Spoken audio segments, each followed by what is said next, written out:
एक और बड़ी खबर राजधानी लखनऊ से है, जहां पर यूपी में 9 विधानसभा सीटों पर उपचुनाव में भाजपा नहीं छोड़ना चाहती कोई कसर।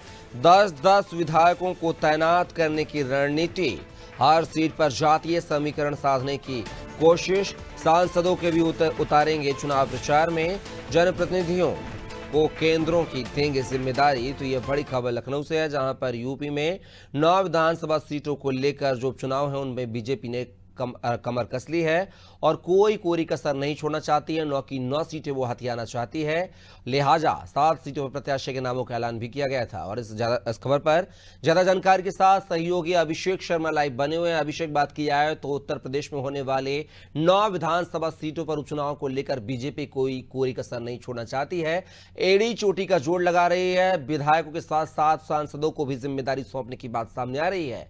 आखिर क्या कुछ जानकारी है उपचुनाव से जुड़ी हुई?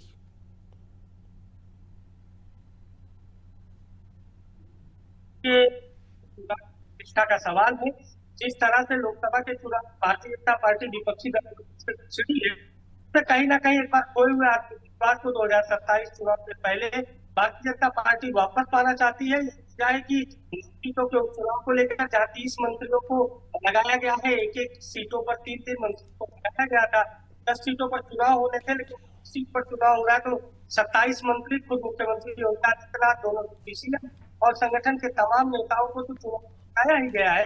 इसके साथ सांसदों और विधायकों को भी उपचुनाव में उतारा जा रहा है और उनको भी चुनावी मोड में लाया जा रहा है कि किस तरह से भारतीय जनता पार्टी 9 सीटों पर क्लीन स्वीप करे। अगर 9 सीटें नहीं जीतती है तो कम से कम 6 सीटें जीते, जिससे भारतीय जनता पार्टी का स्ट्राइक रेट विपक्ष से यानी समाजवादी पार्टी से बेहतर हो। इसको लेकर रूपरेखा तैयार की गई, सांसदों विधायकों को इसकी जिम्मेदारी दी गई।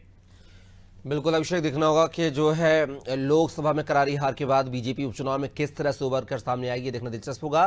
फिलहाल के लिए आप हमारे साथ बने रहेगा, आगे भी आपसे जानकारी लेंगे। तो खबर यूपी से जुड़ी हुई थी, जहां पर 9 सीटों पर उपचुनाव है विधानसभा के, जिसको लेकर बीजेपी कोई कोरी कसर नहीं छोड़ना चाहती है। मंत्रियों से लेकर विधायकों से लेकर जो है सांसदों को भी जिम्मेदारी सौंपी जा रही है सीटों को जीतने के लिए।